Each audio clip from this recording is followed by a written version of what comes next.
I watched a grown man cry on camera this week because he got fired on Christmas Day after 19 years at the same company.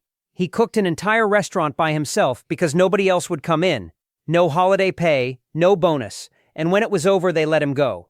He has a mortgage, 2 kids. His wife just picked up a second job. And he looked into his phone and said, "I have always been the one who provides for my family, and I don't know what to do." And I sat there watching that and something clicked that I have not been able to shake because he is not an outlier. He is America right now.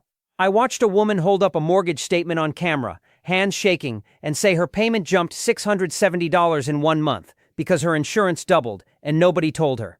She said, "Do you ever catch up?" And her voice cracked when she said it. I watched a single mother film herself staring at $8.29 beef bologna saying, "I have never in my years seen this." I watched a 21-year-old kid accept a job 30 miles from home. The same week, gas jumped 50 cents a gallon because of a war he did not vote for, and his mother sat in her kitchen calculating whether her son can afford to drive to work. I watched a gas station employee, a woman making $15 an hour, ask a customer where she can get a payday loan because her employer is sending her on a work trip and she has to fund her own food and gas, and she does not have the money. And I watched a man look into his camera and say something that I think every single person watching this video has felt, but has been afraid to say out loud. He said, "Does anybody else feel like they are going insane right now?" Yeah, we do. And no, you are not insane. Something is actually breaking, quietly, across every system you depend on to survive. Your bank, your retirement, your job, your grocery bill, the money in your wallet, the government that is supposed to be managing all of it. It is all cracking at the same time, and it is happening so slowly, so spread out, that no single headline captures it. You have to stack all of it together to see the full picture. And once you see it, you cannot unsee it. That is what this video is. The full picture. Everything that is quietly falling apart in America right now, with the data, the sources, and the real stories behind it. And by the end, you are going to understand exactly why everything in your life feels harder, more expensive, and more hopeless than it did 2 years ago. And you are going to realize something that I need you to hear before we start. It is not your fault. None of this is your fault, but it is happening, and if nobody shows you the full picture, you cannot prepare for what is coming next. So let me show you. Let's go. There is a $3 trillion shadow banking system that just locked the doors, and your money might be trapped inside it. All right, I need to talk about something that is happening right now on Wall Street that almost nobody outside of finance understands, and by the time the average person hears about it, it is going to be too late to do anything about it. There is a $3 trillion financial system operating right next to the banking system. You know, but outside the rules that are supposed to protect you. It is called private credit, and it just failed its first real stress test in spectacular fashion. Here is what happened. Over the past decade, Wall Street created a new category of investment funds that lend money directly to companies, bypassing traditional banks entirely.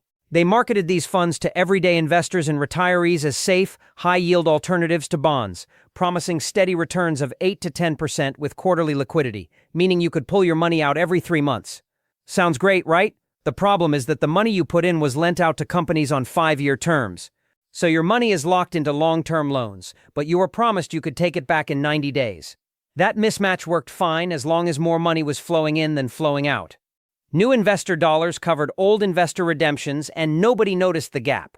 But then the Iran war started. Oil crossed $110 a barrel. The economy started buckling, and suddenly everyone wanted their money back at the same time. And the doors slammed shut. In March 2026, Blue Owl Capital permanently closed redemptions on its $1.6 billion fund, just stopped letting people take their money out entirely. BlackRock was forced to gate its $26 billion HPS corporate lending fund after redemption requests hit 9.3% of total assets, nearly double the quarterly cap. Morgan Stanley limited withdrawals on its $7.6 billion Northaven fund after requests surged to 11%. Cliffwater capped redemptions after requests hit 14%. Apollo, one of the largest alternative asset managers on the planet, capped redemptions on its $25 billion flagship fund on March 23, sending shockwaves through the entire industry. And Blackstone, the world's biggest alternative manager, saw $6.5 billion in redemption requests hit its $82 billion flagship private credit fund, and executives had to inject $400 million of their own money to stop the bleeding. Blackstone's stock hit a 52-week low. Private credit defaults have surged to a record 9.2% according to Fitch Ratings. And over $150 billion in retail investor capital is now trapped behind gates in funds that cannot honor withdrawal requests. CNBC is running headlines saying that the promise of high yields with liquidity has been exposed as an illusion. Jamie Dimon called the problems in this space cockroaches, meaning where you see one, there are many more hiding. A finance professor at Florida Atlantic University, who spent a decade in the Federal Reserve System, said publicly that all it takes is one bad news story about any of these institutions, and we could have another banking crisis like 2023, when Silicon Valley Bank collapsed. He called it a tinderbox waiting for a spark. And a researcher at Substack compiled the data and concluded that the $2 trillion private credit maturity wall of 2026 through 2027 is reaching the point where it can no longer be rolled over without central bank support. And that support cannot come because of inflation. The Fed cannot cut rates to help these funds without pouring fuel on the inflation fire that the Iran war already ignited. So the money is trapped, the defaults are climbing, the funds are locking the exits. And the people who put their retirement savings into these vehicles based on promises of safe, liquid, high-yield returns are now discovering that those promises were a fantasy. This is the shadow banking system. It operates outside FDIC protection, outside the regulations that are supposed to prevent exactly this kind of crisis. And it just cracked wide open while the entire country was distracted by gas prices. The traditional banking system is sitting on $500 billion in hidden losses, and the last time this happened, 3 banks collapsed in a week. Now here is the part that connects directly to what I just told you about private credit, and this is the part that should genuinely keep you up at night. The traditional banking system, the FDIC-insured banks where your checking account and your savings account live, is sitting on a mountain of unrealized losses that most Americans have no idea exist. And the last time those losses reached this level, 3 major banks collapsed within 11 days. U.S. banks held $482.4 billion in unrealized losses on their securities investments at the end of 2024, according to the FDIC. That number had been climbing, and by the first quarter of 2025, it crossed $517 billion. These are paper losses on bonds and mortgage-backed securities that the banks bought when interest rates were near zero, and those investments lost massive value when the Federal Reserve raised rates. Now here is the critical thing you need to understand about how this works. These losses do not show up on the bank's income statement as long as the bank does not sell the securities. The bank can hold them to maturity and pretend the loss does not exist. That is exactly what they are doing. But if depositors get nervous and start pulling money out, if there is a run, the bank has to sell those securities to raise cash. And the moment they sell, the losses become real. That is exactly what killed Silicon Valley Bank in March 2023. SVB had $425 million in unrealized losses that wiped out its equity the moment depositors demanded their money. The FDIC took it over. Signature Bank fell 2 days later. First Republic fell 6 weeks after that. 3 banks, over $500 billion in combined assets gone. And the unrealized losses in the system today are at the same level they were when that happened.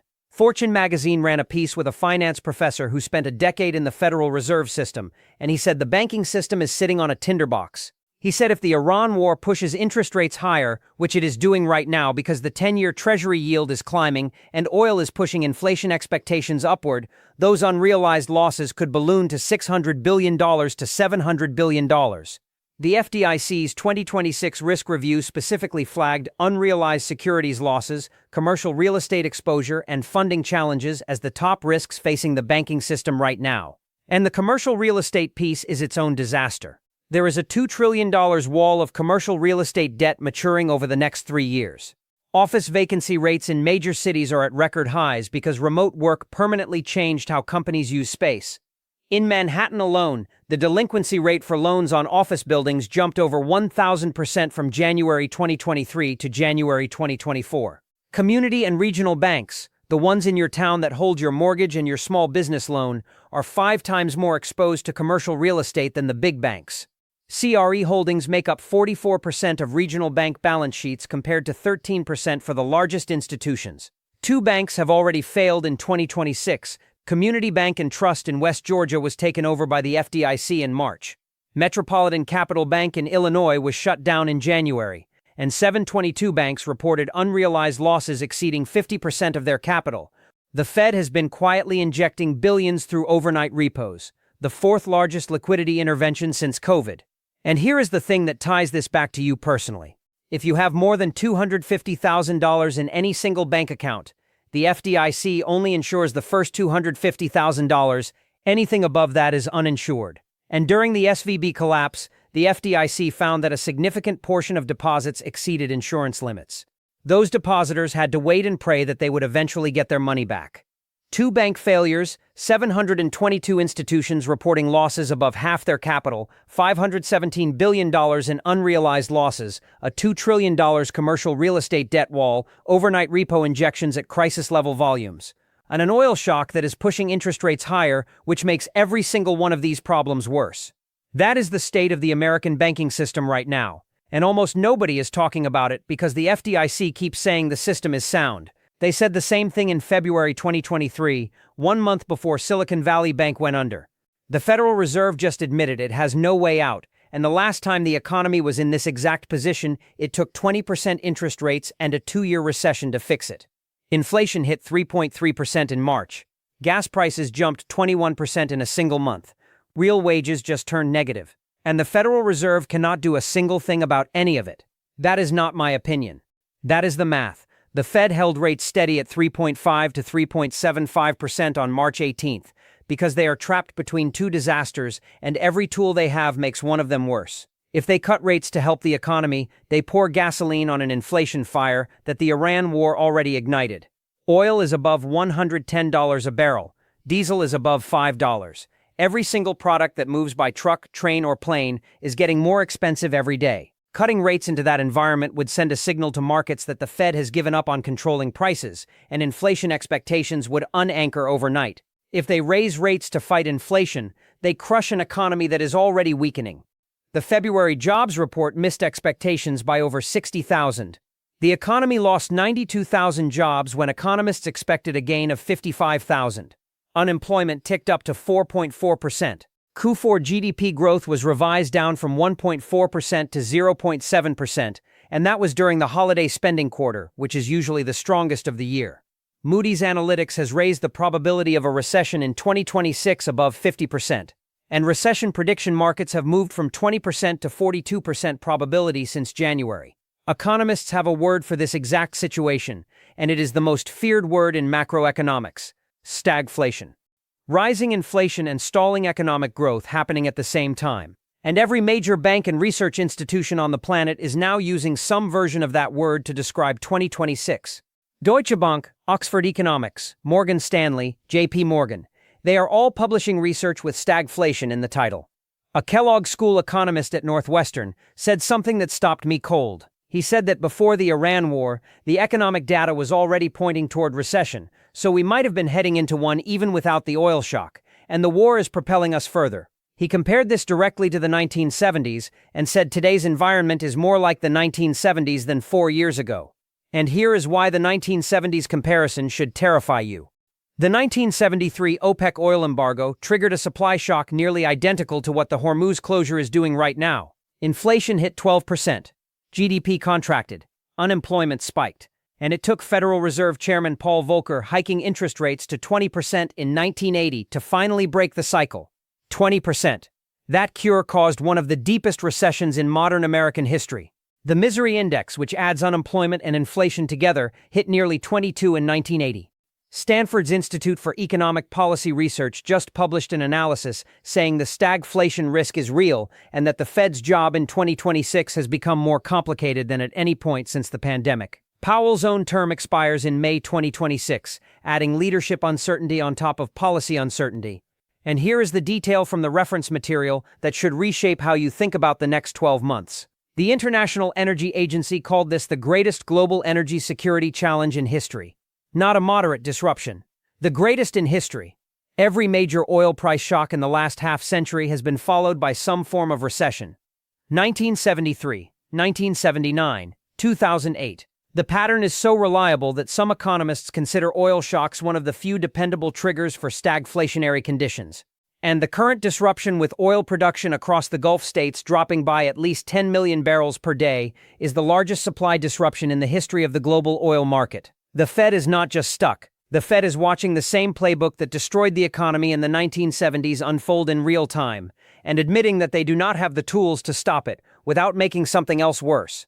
That is not a central bank managing a rough patch. That is a central bank watching a trap close. 565,000 Americans filed for bankruptcy last year, and the numbers in 2026 are accelerating at double-digit rates before the war's full impact has even hit. Here is a number that should make your stomach drop. 565,759 Americans filed for bankruptcy in 2025. That is an 11% increase over 2024, and the 2026 numbers are accelerating faster. Consumer bankruptcy filings in February 2026 hit 43,225, which is 13% higher than February 2025. Business bankruptcies are up 21%.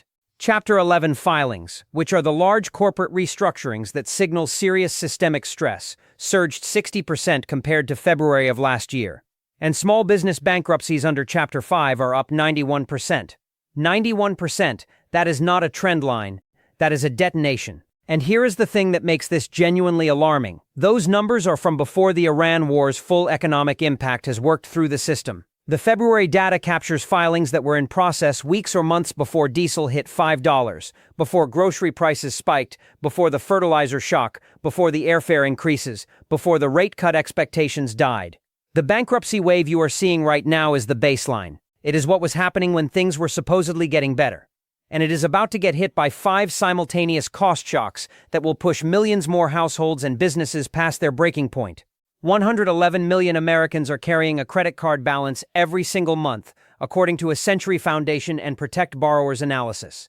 That is 40% of all U.S. adults who cannot pay off their credit card bill in full. More than 27 million can only afford to make minimum payments.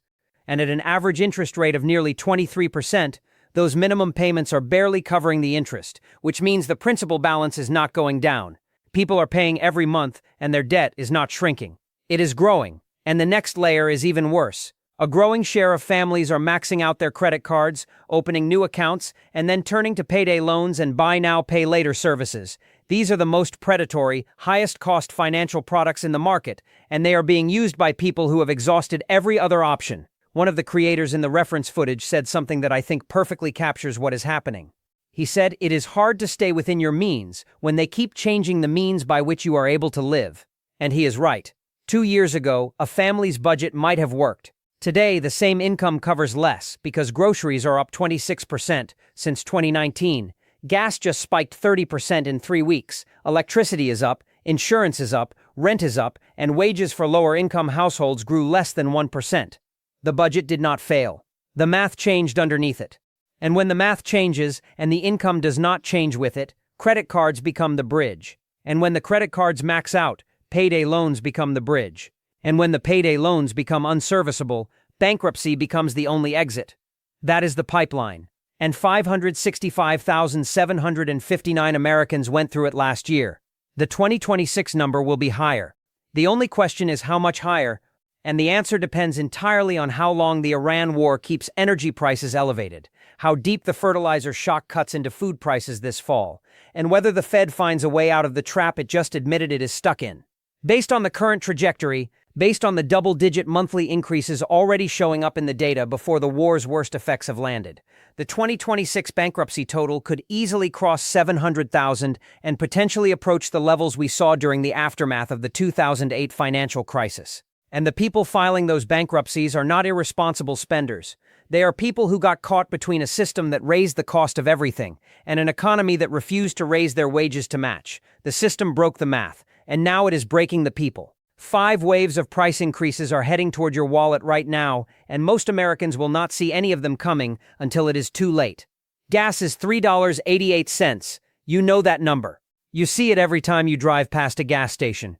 And because that number is visible, because you can see it and compare it to last week, your brain has filed it as the economic impact of this war. That filing is wrong. And the reason it is wrong is going to cost you thousands of dollars over the next 6 months if you do not understand what I am about to explain. There are 5 distinct waves of price increases rolling toward American households right now, each one arriving on a different timeline, each one compounding the one before it. And by the time most people recognize the full picture, 4 of the 5 will have already hit. Wave 1 is gas. You already know this one. It arrived within days of Operation Epic Fury. National average went from $2.92 to $3.88. Diesel spiked 80 cents in a single week. Higher gasoline and diesel prices are now costing the American economy an additional $500 million every single day, according to estimates tracking the daily fuel cost differential. That is $500 million a day in additional costs being absorbed by households and businesses that were already stretched thin. Wave 2 is landing right now, and it is groceries, specifically perishables. Produce, meat, dairy, anything that cannot sit in a warehouse waiting for costs to stabilize. Diesel powers the refrigerated trucks that deliver those items. A 36% diesel surge means the cost of moving perishable food just went vertical. Supply chain researchers confirmed that grocery stores are the first place consumers see higher prices outside gas stations. And retailers have almost no margin left to absorb the shock because they already spent the last year absorbing tariff cost increases. A Boston College economics professor warned that if oil prices stay elevated, the result is a persistent cost shock that businesses simply cannot eat anymore. And when they stop absorbing, the sticker price catches up fast. Wave 3 will not arrive for months, but it is already locked in. Fertilizer. This is the one that should genuinely concern you because it is invisible until the damage is done. Fossil fuels account for up to 80% of fertilizer production costs. The countries around the Strait of Hormuz are among the world's top fertilizer producers. 1/3 of the global fertilizer supply passes through the waterway that is currently shut down. An Illinois corn farmer told CNN this week that he called his fertilizer retailer and could not get a price quoted. Not a high price. No price at all. The market is moving too fast to even name a number. The food you eat in September and October is getting more expensive right now because of inputs that farmers are paying a premium for this month. You will not feel this wave until fall. By then, it will be too late to prepare for it. Wave 4 is airfare. Jet fuel has surged roughly 85% since the war began. Airlines from Qantas to SAS to India's biggest carriers have announced fare hikes. And unlike gas, airlines bake fuel costs into their pricing models months in advance. Those higher fares are not coming down fast, even if oil drops tomorrow. If you are planning a summer vacation, your ticket prices are about to hurt in ways you have not priced in. Wave 5 is the one almost nobody has connected yet. Interest rates. The Federal Reserve was expected to cut rates this year. That expectation is dead. Morgan Stanley issued a stark warning on the Fed's rate outlook. Some economists now project no cuts until the third quarter at the earliest. If inflation accelerates further from the oil shock, rates could actually go up. If you were planning to buy a home or refinance, the math just changed underneath you. A $600,000 home now costs $168 more per month to finance than it did the day before the war started. 5 waves: gas, groceries, fertilizer, airfare, interest rates. Each one hitting a different part of your budget on a different timeline. And here is the psychological trap that makes this so dangerous. There is a concept in behavioral psychology called anchoring bias. When you encounter a complex, multi-layered problem, your mind grabs the most visible data point and uses it as a stand-in for the entire situation. Right now, that anchor is the number on the gas station sign. And because gas prices feel annoying but survivable, your internal threat assessment has filed the entire crisis under temporary inconvenience. Meanwhile, waves 2 through 5 are building behind it, and most of them will land before your budget has adjusted to wave 1. The people who come through economic shock stronger are not the ones with the highest incomes. They are the ones who adjusted earliest. Your window to adjust is open right now. It will not be open for long. 150,000 tech workers have already been laid off in 2026, and the CEO of one of the biggest AI companies on Earth just said half of all white-collar jobs could disappear within 5 years. A doctor at UCSF, one of the most prestigious medical institutions in the country, got fired last week. Not because she was bad at her job, not because of budget cuts, because the administration decided her role could be restructured around technology. She posted a video saying she is not worried about herself. She is worried about our collective future, and she is right to be worried. Because what is happening right now in the American job market is not a normal layoff cycle. It is the beginning of a structural transformation that is going to eliminate categories of employment that most people believe are untouchable. Over 150,000 tech workers have been laid off in 2026 alone, according to tracking data, and AI was the leading cited reason for layoffs in both March and April, according to Challenger, Gray, and Christmas. The total number of job cuts explicitly attributed to artificial intelligence hit 49,135 for the full year of 2025, and 2026 is on pace to shatter that. CBS News reported that AI accounted for 26% of all April job cuts, Goldman Sachs estimates AI is already reducing U.S. employment by roughly 16,000 jobs per month, not per year, per month.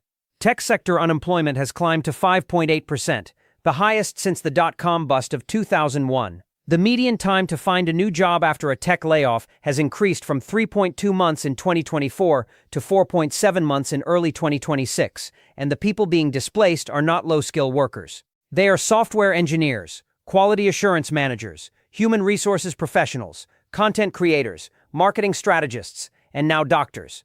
A 30-year veteran QA manager in the reference footage said something that should chill anyone with a desk job. He said for the first time in his entire career, he is actually nervous. He said he no longer has to code. He does not have to analyze tickets. He does not have to create test cases. He just prompts the AI and it does everything from start to finish. His job has effectively become a prompt engineering role, and he is one of the lucky ones who adapted. But here is what the executives are saying behind closed doors. Microsoft's AI chief Mustafa Suleyman has predicted that most white-collar work could be automated within 18 months to 5 years. Anthropic's CEO Dario Amodei warned that AI could eliminate 50% of all entry-level white-collar jobs within 5 years, potentially pushing U.S. unemployment to 10 to 20%. He called it a possible white-collar bloodbath. Verizon's CEO predicted unemployment could rise 30% in the next 2 to 5 years from AI alone. Boston Consulting Group projects 10 to 15% of existing jobs eliminated by 2031. And a Yale Insights analysis published this month said the real job destruction from AI is hitting before careers can even start, meaning young people are entering a workforce that is being dismantled in real time. And here is the part that connects this to the quiet collapse. Companies are conducting these layoffs while simultaneously spending billions on AI infrastructure. Oracle borrowed $25 billion. Meta borrowed $30 billion. They are replacing human workers with machines and financing the replacement with debt. And the combined share buybacks from Amazon, Alphabet, Microsoft, Meta, and Oracle dropped 74% in Q4 from $48 billion to $12.6 billion because the money that used to prop up stock prices is now being redirected to AI. So the safety net for your retirement portfolio just got thinner at the exact moment the job market started evaporating underneath you. A woman who was laid off from Amazon posted a video saying they deactivated her badge immediately. No access to her computer, Slack, email, just gone, like she did not even exist, like it did not even matter. That is how a 19-year career at a company ends in the AI era. And if you think your job is safe because you work with your hands, or because your role is too complex or too human, I need you to listen to what was said at CES this year. They demonstrated a robot that could pick up a potato chip with its fingers. Robots are performing surgery. The idea that trades and manual labor are permanently safe from automation is the last comfortable lie the economy is telling itself. The guy who called the 2008 crash just said the next one will be worse, and the math behind his warning is terrifyingly simple. Michael Burry does not talk often. When the man who shorted the entire housing market in 2007 and made hundreds of millions of dollars betting that the financial system would collapse decides to post a warning, you pay attention. And last week he posted on Substack saying that the US market is like a coiled spring primed for a massive crash, and his argument is almost impossible to dismiss. Here is what Burry is seeing. Over 60% of all equity fund assets in America are now in passive investing. That means index funds. Your S&P 500 ETFs, your 401k target date funds. The money goes in automatically every paycheck. It buys every stock in the index regardless of whether those companies are actually worth what the market says they are worth, and nobody is doing the fundamental analysis that is supposed to determine real value. Burry calls it idiot savant money. The money flows in, but no real price discovery is happening at the stock level. Prices are being set by the weight of money pouring in, not by whether the companies deserve those prices. And here is where it becomes a time bomb. Most of that passive money came from baby boomers putting cash into their 401ks for 30 years. That generation is now hitting the age where they are legally required to start withdrawing from their retirement accounts. These are called required minimum distributions. And Burry is saying that by 2028, for the first time in history, those mandatory withdrawals will exceed new contributions into the market. The engine that pumped the market up for 3 decades is about to start running in reverse. More money coming out than going in. And the market has no mechanism to handle that gracefully because passive funds do not discriminate. They sell proportionally across the entire index, which means good companies and bad companies get dumped at the same rate. And here is the accelerant. Companies have been propping up their own stock prices through share buybacks for years. Buying their own shares reduces the number available on the market, which pushes the price up even if the underlying business is not growing. But those buybacks just fell off a cliff. Combined buybacks from Amazon, Alphabet, Microsoft, Meta, and Oracle dropped 74% in Q4, from $48 billion down to just $12.6 billion. Why? Because they are borrowing tens of billions to build AI infrastructure instead. Oracle borrowed $25 billion, Meta borrowed $30 billion. So the two props holding the market up, passive money inflows and corporate buybacks, are both weakening at the same time. And the war just added a third stress. The S&P 500 has dropped nearly 7% from its January peak. The Nasdaq briefly dipped into correction territory, down nearly 10%. The Russell 2000 officially crossed into correction last Friday. The Dow posted 4 consecutive losing weeks, its longest streak in 3 years. Gold spiked above $5,400 an ounce, and then crashed more than 10% in a single week, its worst performance since 1983. Even the safe havens are not behaving safely. The VIX, Wall Street's fear gauge, surged from the mid-teens to nearly 32. Burry's conclusion is that crashes are going to get more violent, more correlated across assets, and longer in duration. He thinks the next one will be worse than Liberation Day. And here is the behavioral trap. RBC Wealth Management analyzed 20 major post-World War II military interventions and found that the S&P fell an average of 6% during the conflict, but recovered within months. Another study spanning 40 geopolitical events over 85 years found the average first-month loss was just 0.9%, followed by a 3.4% gain over 6 months. The people who panicked sold locked in their losses. The people who held captured the recovery. During the March 2020 crash, the market recovered in 57 days, but many people who sold at the bottom never got back in. They sat on the sidelines waiting for certainty that never came, while the recovery happened without them.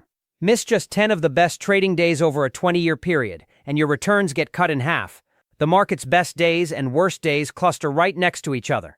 You cannot capture the upside if you fled during the downside. Burry is not telling you to sell. He is telling you to understand that the structure underneath the market has fundamentally changed, and the next correction will not behave like the ones before it. And that understanding is worth more than any stock tip because it changes how you prepare. The U.S. government is spending $1.80 trillion more than it makes every single year, and the person in charge of the economy just called it the last of our concerns. Kevin Hassett is the most senior economic advisor to the President of the United States. His job is to understand the American economy better than anyone in the room and to advise the most powerful person on earth on what to do about it. Last week, he went on national television and said that if the Iran war were extended, it would not really disrupt the U.S. economy. His exact words were, "That is really the last of our concerns right now." Gas is above $3.88 a gallon, and climbing. Diesel is above $5, which has only happened one time in history. Oil is above $110 a barrel. The largest supply disruption in the history of the global oil market is underway. Moody's is warning that recession probability has climbed above 50%, and the president's top economic advisor says this is the last of his concerns. I want you to sit with that disconnect for a second, because it tells you everything you need to know about whether the people in charge of this country are equipped to navigate what is coming. Now let me show you what is actually happening with the government's finances. In fiscal year 2025, the U.S. federal government ran a budget deficit of $1.8 trillion. That means the government spent $1.8 trillion more than it collected in revenue in a single year. If you looked at that in the lens of any business in America, it would be the worst-run business in all of history. Any company running those numbers would have been bankrupt decades ago. But the government has one trick that no business has. It can print money. And that is exactly what it has been doing. The national debt crossed $39 trillion on March 17th. The Treasury Department released its own balance sheet showing $6 trillion in assets against $48 trillion in liabilities, a negative net position of $42 trillion. And Fortune magazine ran the headline, "The U.S. is insolvent." Total federal obligations, including unfunded Social Security and Medicare commitments, now exceed $136 trillion, which is roughly 5 times the entire GDP of the country. And the interest payments alone on the existing debt are now consuming a growing share of the federal budget. The Peter G. Peterson Foundation has been warning for years that interest costs are crowding out investments in infrastructure, education, defense, and every other priority. Every dollar that goes to servicing the debt is a dollar that cannot go to fixing the bridges that are falling apart underneath you, the schools that are losing teachers, or the social security system that will be insolvent in less than 7 years. And here is the part that should make you genuinely angry. While the government is running a $1.8 trillion deficit, while the debt is at $39 trillion, while the Treasury is declaring insolvency on its own balance sheet, they launched a war that is costing $1 billion a day. The Pentagon spent $11.3 billion in the first 6 days of Operation Epic Fury. Penn Wharton projects the total economic damage could reach $210 billion. And the administration is now sending ground troops in despite saying days earlier that it would not happen. And the person in charge of the economy says this is the last of his concerns. Meanwhile, the Committee for a Responsible Federal Budget is warning that the country is heading toward $56 trillion in debt and that the Social Security Retirement Trust Fund will be insolvent by fiscal year 2032. When insolvency hits, benefits get cut 24 to 28% automatically by law. A typical couple retiring at that point loses $18,400 a year. That is not a prediction from a fringe think tank. That is from the Congressional Budget Office. And the CRFB pointed out that this was the trajectory before the war, before the oil shock, before the stagflation risk, before the additional spending. Every dollar of war spending is being stacked on top of a system that already had zero fiscal resilience. National security leaders across 8 presidential administrations have said the same thing. The long-term debt is the single greatest threat to national security.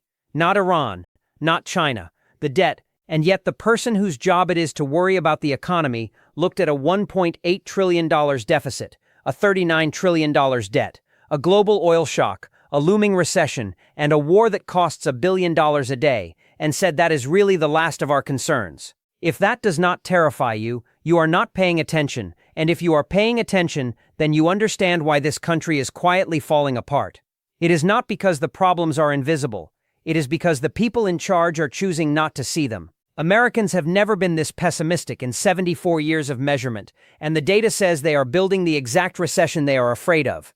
47.6, that is the number that broke 74 years of records. The University of Michigan Consumer Sentiment Index, which has been measuring how Americans feel about the economy since 1952, crashed to 47.6 in April 2026.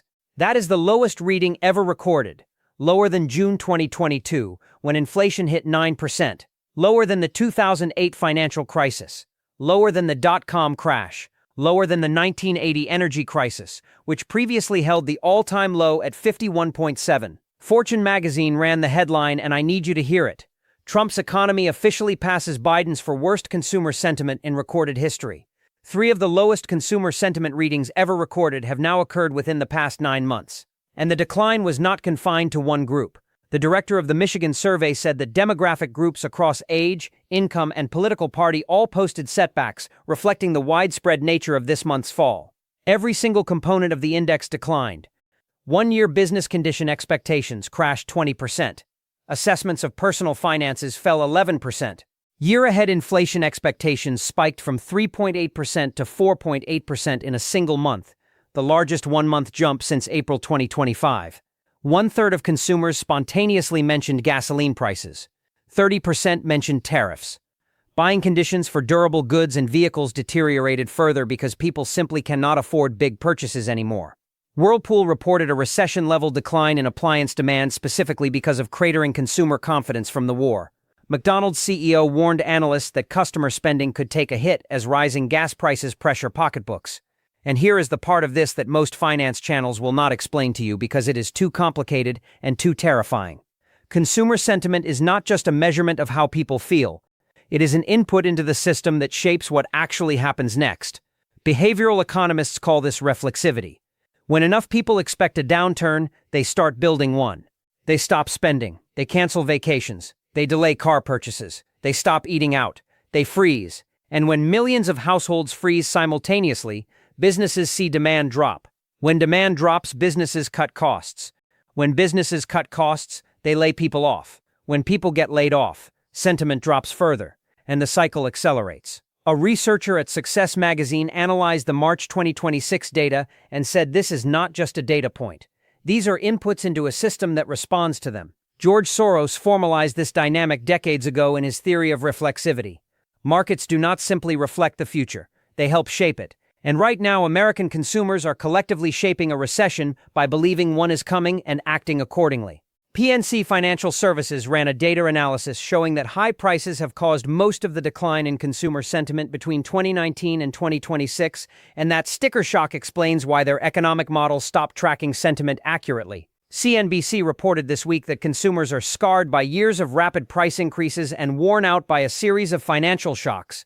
They have not had enough time to recover from one economic jolt before another raises its head: pandemic, inflation crisis, tariffs, and now a war. Shock after shock after shock, and each one leaves the consumer psyche a little more damaged, a little more defensive, a little more likely to pull back. Historically, when the Michigan index drops below 60, a recession follows within 6 to 12 months in nearly 85% of cases. The current reading is 47.6. That is not below 60. That is below 50. That is territory the survey has never been in before.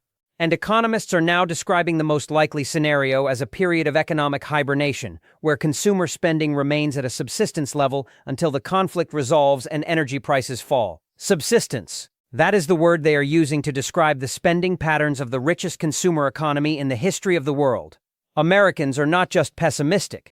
They are the most pessimistic they have ever been. And their pessimism is not irrational. It is a rational response to everything on this list. And the cruelest part is that their rational response is making everything worse. All of this is happening at the same time. That is the part nobody wants to say out loud. All right, here it is, the last one. And I debated how to end this video because every number I have shown you tonight, every system I have walked you through, every warning sign, every data point, every expert quote, every chart, every record low and record high and record worst, of often mentioned of Jews individually would be a serious concern for any country. But that is not what is happening. What is happening is that all of them are occurring simultaneously. And that simultaneity is the thing that nobody in power, nobody in media, nobody on television is willing to say plainly, because saying it forces a conclusion that is too uncomfortable for anyone with a platform to speak out loud. So let me say it. A $3 trillion shadow banking system just locked investors out of their own money, while private credit defaults hit a record 9.2%. The traditional banking system is sitting on over $500 billion in unrealized losses, with 722 banks reporting losses exceeding half their capital. The Federal Reserve is trapped between inflation and recession, with no clean policy tool available, exactly mirroring the setup that preceded the worst economic decade in modern American history. 565,000 Americans filed for bankruptcy last year, and 2026 filings are accelerating at double-digit rates before the war's worst effects have even landed. 5 waves of price increases are rolling toward every household in the country, on staggered timelines that most people will not see coming until it is too late to adjust. 150,000 tech workers have been laid off this year, while the CEO of one of the largest AI companies on Earth warns that half of all white-collar jobs could disappear within 5 years.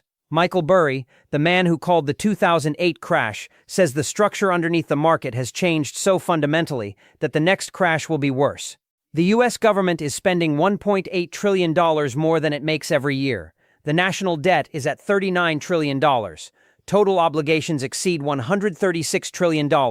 And the president's top economic advisor looked at all of it and said it is the last of his concerns. Consumer sentiment just hit the lowest level in 74 years of measurement, and the behavioral data shows that the pessimism itself is creating a self-reinforcing cycle that is pulling the economy toward the exact recession everyone is afraid of. And all of this, every single piece of it, is unfolding quietly. Not with a bang, not with a single catastrophic headline, but with 1,000 small fractures spreading through every layer of the system at the same time. The shadow banks are cracking. The traditional banks are sitting on hidden losses. The Fed has no tools. The consumers have no confidence. The workers have no security. The government has no fiscal resilience. The market has no structural support. And the cost of everything from gas to groceries to housing to healthcare to childcare to education continues to climb while wages barely move. That is not a rough patch. That is not a cycle. That is a system that is quietly falling apart while everyone in charge insists it is fine. And it is happening so slowly, so spread out across so many systems at once, that no single headline captures it. You have to stack all 10 of these together to see the full picture. And when you do, when you line them up and look at them honestly, you realize that the feeling you have been carrying around, that nagging sense that something is wrong, that the ground underneath you is not as solid as it used to be, that feeling is not anxiety, it is accuracy. You are reading the situation correctly, and the fact that you found this video and watched to the end means you are already ahead of most people, because most people will not see this picture until 2 or 3 more of these systems fail visibly. By then, the window to prepare will be closed. Your window is open right now, so here is what I need you to do. Go watch the video I made called 10 Things Every American Should Do Right Now Before Prices Get Worse. That video has the specific steps. This video showed you what is happening. That one shows you what to do about it. Second, share this video with the person in your life who needs to hear it, not the person who already knows. The person who still thinks everything is going to be fine because nobody has shown them the full picture yet. You just watched the full picture. Now they need to see it too. And third, leave a comment and tell me which number on this list hit you the hardest. I read every single one. And if enough of us start talking about this honestly without sugarcoating it, without pretending the systems are working when they clearly are not, then maybe we start building the kind of collective awareness that forces the people in charge to stop saying this is the last of their concerns and start treating it like the emergency it already is. Because it is, and you can feel it.